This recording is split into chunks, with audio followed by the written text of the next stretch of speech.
Hörmətli izləyicilərim, bugün əncir haqqında videomuzun ikinci hissəsini çəkmək istəyirəm. Mənə irad tutuldu ki, mən tez-tez danışıram, ona görə çalışıram. Biraz yavaş danışam. Bugün biz Azərbaycanda demək olar ki, toxunulmayan bir mövzuya, yəni ki, əncirin çiçəkləri haqqında və onun tozlanması haqqında söhbət aparmaq istəyirəm. Biz çiçəkdən danışarkən hamı bilir ki, çiçək açıqda olur, amma əncirdə çiçək məhz içəridə. Buna figus deyirlər. Figusun içində, bayaq birinci videoda mən demiştim. Buna alimlərin bəzisi deyirlər ki, meyvədir, bəzisi deyirlər gilə meyvədir, bəzisi də deyirlər, yox, bunların heç biri deyil, bu figus bitkidir. Yəni ki, baxın, bu əncirin yetişmiş formasıdır, bu da onun yetişməmiş formasıdır. İndi əncir necə tozlanır, onun cinsiyyət orqanları, belə demək mümkünsə, hansılardır? Əncirdə iki cür, deməli var əncirdə erkəkciklər, bu ənciri, bunu ancaq mikroskopla tanımaq olur, belə yox. Bunda var erkəkciklər, başqa meyvələrdən fərqli olaraq dişiciklər iki cür olur.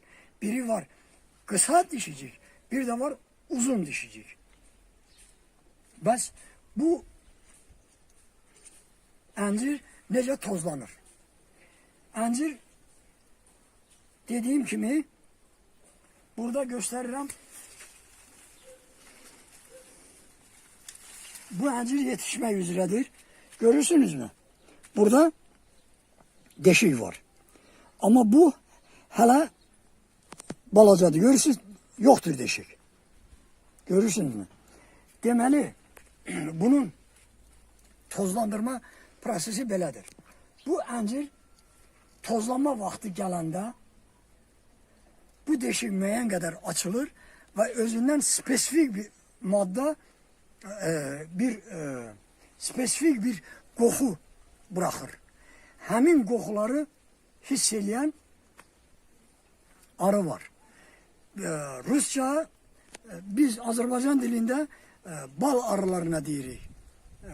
Bal arısı, vəhşi arıya da deyirik, vəhşi arı. Hər ikisinə arı deyirik. Amma Rus dilində deyəndə bal arısına deyirlər pçola, vəhşi arıya deyirlər osu. Bu daha uyğundur bu sistemə. Allah Teala ənciri yaradıb. Həmin arı üçün, həmin arının adı blastofagadır. Blastofaga. Həmin Allah Teala elə eləyib ki, ənciri yaradıb. Həmin o arı üçün, blastofaga üçün, blastofaganı isə yaradıb bu əncir üçün, əncirin tozlanması və onun mayalanması üçün. Ona görə də bəs bu proses necə gedir? Proses gedir əncirdə tozlama, yaxınlaşma müddətində artıq bu deşik biraz açılır. Açılandan sonra bunda spesifik bir qoxu əmələ gəlir. Həmin qoxunu blastofaga, yəni ki bu arı, tozlandırıcı arı onu tez hiss edir. Hiss eləyən kimi girmək istəyir. Axı bunun bayaq dediyim kimi dişiciyi, erkəkciyi bunun içindədir. Və onu girmək istəyir həmin arı bura. Onu da deyim ki bu arının erkəklərinin qanadı ümumiyyətlə olmur. Dişilərinin qanadı olur. Özü də ki belə deyək də əndazəsindən yekə, yəni özündən bir neçə dəfə böyük. kanatları olur. Hem de bu arının özü, bu blastofaga'nın özü demek olar ki qarışqadan 2 defa balaca olur. Ona göre de biz bunu gözle görebilmeyeceğiz. Bu qoxunu hiss eləyəndən sonra bu girmək istəyir əncirin içine. Əncirin içine girmek istəyəndə axı bunun qanadları böyük idi. Deməli qanadlar qırılıb düşür.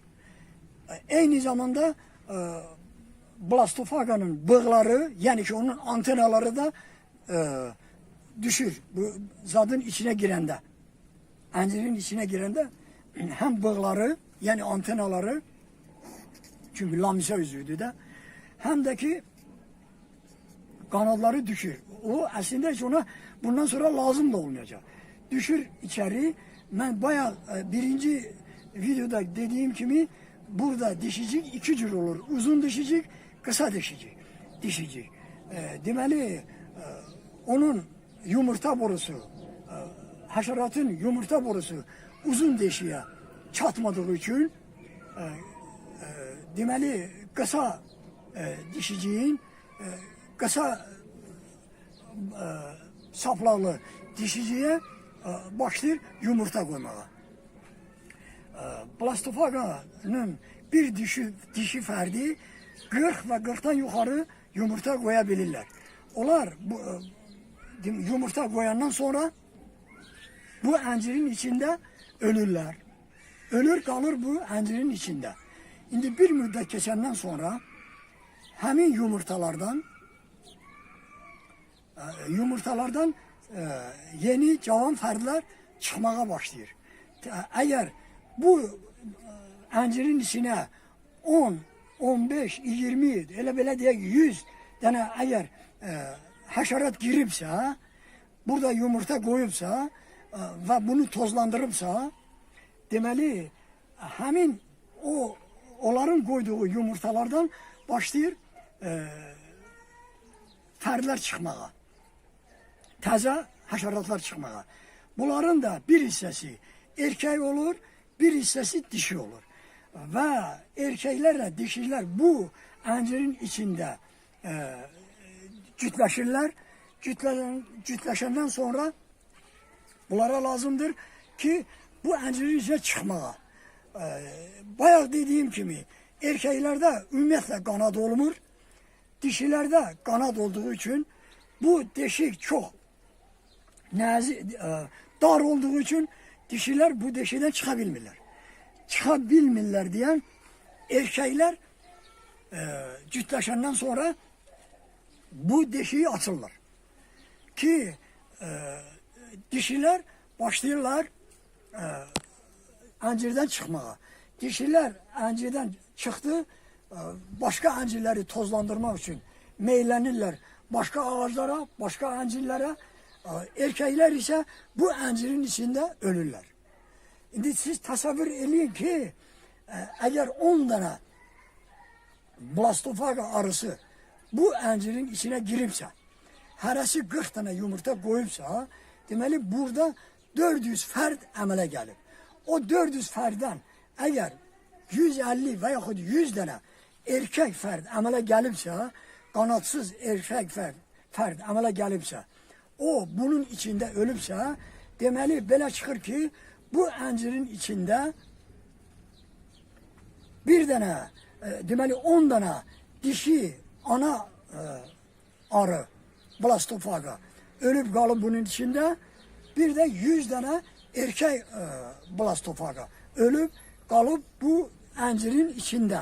Demeli bu elədi təxminən 110 adet kalıp bunun içinde. Bunu ancak yine de deyirəm mikroskopla görmək olur. İndi bəs nətər olur? Biz bunu yeyirik ve ona göre ben birinci videoda dedim ki ben insanlara korktum ki insanları inandırabilmeyeyim, hem de korktum ki insanlar ilgənsinlər.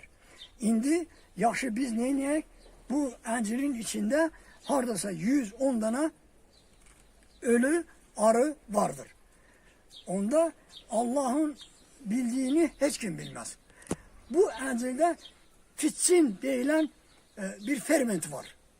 Həmin ferment arılar uçandan sonra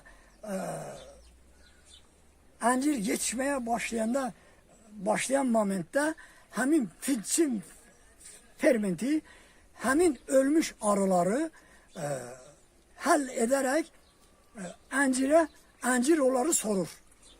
Deməli onların qalıqları qalmır. Əgər qanad olsaydı içində bəlkə də qalardı. Qanadı yoxdur axı bunların. Ona görə də bunları əncir sorur. Sorandan sonra zulala çevirir. Zulala çevirir və biz onu istifadə eləyəndə heç bir kusurumuz olmur. İndi dünya alimləri çok büyük mübahisələr aparırlar. Alimlerin bərisi üzr istəyirəm. Bu əncirə deyirlər ki, bu əncir əgər belədirsə, 110 dənə arı bunun içində ölübsə, bəzisi buna deyirlər ki, axı o 100 dənə arı dişilərlə cütləşiblər. Ona görə də alimlərin bəzisi deyir ki, bu əncir seksxanadır. Bəzisi deyir, qəbristanlıqdır. Deyirlər ki, yəni ki, o cütləşəndə deməli arılar, erkək arılarla dişi arılar ona deyirlər, onlar bunu əsas tutaraq deyirlər ki, bu əncir seksxanadır, amma o ölmüş arıları nəzərdə tutaraq, həm erkək arıları, həm də ana arının ölməsini nəzərdə tutaraq deyirlər ki, bu qəbristanlıqdır. Mən deyərdim ki, bu nə bu cürdür, nə də o cürdür. Bu Allah'ın bir yarattığı bir möcüzədir ki, biz bu meyveden milyon illərdir insanlar istifadə edirlər. Milyon illərdir bundan mürəbbə pişirirlər, çiğ halında yeyirlər, qurudulmuş halda yeyirlər. Onu da diyeyim ki, bu əncir insan organizminə çok büyük xeyirləri var. Məsəl üçün, ürək xəstəliyi olanlar üçün mədə bağırsaq traktlarını yaxşılaşdırmaq üçün, ondan sonra şəkər xəstəliyi olan insanlar üçün biraz çətinlik yaradır. Bu həddindən artıq insanlar üçün xeyirli bir bitkidir. Sağ olun, gələn görüşlərə dək. Mən də dediklərimin bəlkə əgər bu elm 100%dirsə, mən bunun cəmi 1%-ni bilirəm. Mənim hünərim çatmır ki, bunları 100% sizin üçün izah edeyim. O mənada bildiklərimi dedim, sağ olun, gələn görüşlərə dək.